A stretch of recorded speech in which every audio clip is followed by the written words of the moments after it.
Damang-damang hagupit ang bagyong Labuyo sa Dinalungan, Aurora. Maraming bahay ang nasira, nakunan pa ng video ang paglipad ng ilang upuan at iba pang gamit. Ang mainit na balita, hatid ni Victoria Tulad, exclusive. Nakakatakot ang ubod ng lakas ng hangin na gumising sa amin kaninang 1:00 ng madaling araw dito sa Dinalungan, Aurora.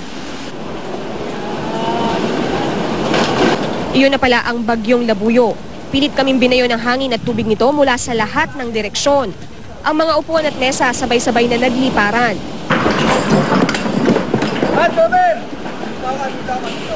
Ang dingding sa katabing silid natanggal na.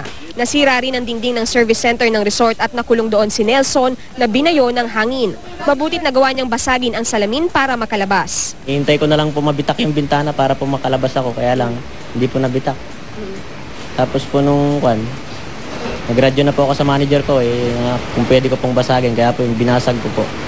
Nang bahagyang humina ang hangin, agad kaming lumikas mula sa second floor.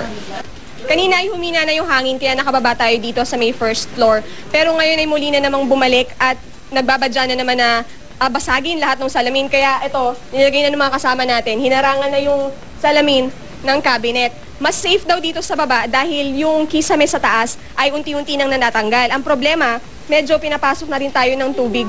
Mahigit 2 oras din bago natapos ang delubyo.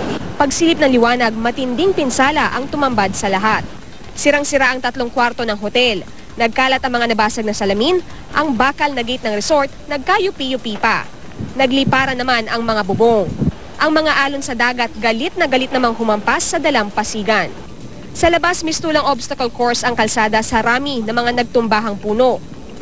Maraming poste rin ng kuryente ang nagtumbahan, kaya't ayon sa mga residente, maaaring 1 hanggang 2 buwan pa bago sila magkaroon ng kuryente. Bagaman maraming bahay ang nasira, milagrong marami rin ang hindi tinangay ng bagyong Labuyo. Malaking panghihinayang ang nararamdaman ng mga residente lalo't nagkandasira lang ang kanilang mga gamit. Sa kabila nito, nagpapasalamat na rin daw sila at ligtas ang kanilang pamilya. Dahil sa lakas ng bagyong Labuyo, malaki raw ang posibilidad na isolated ang munisipalidad ng Dinalungan dahil sa mga landslide. Wala ring komunikasyon sa labas dahil wala ng cellphone signal. Mula rito sa Dinalungan sa Aurora, Victoria Tulad, GMA News.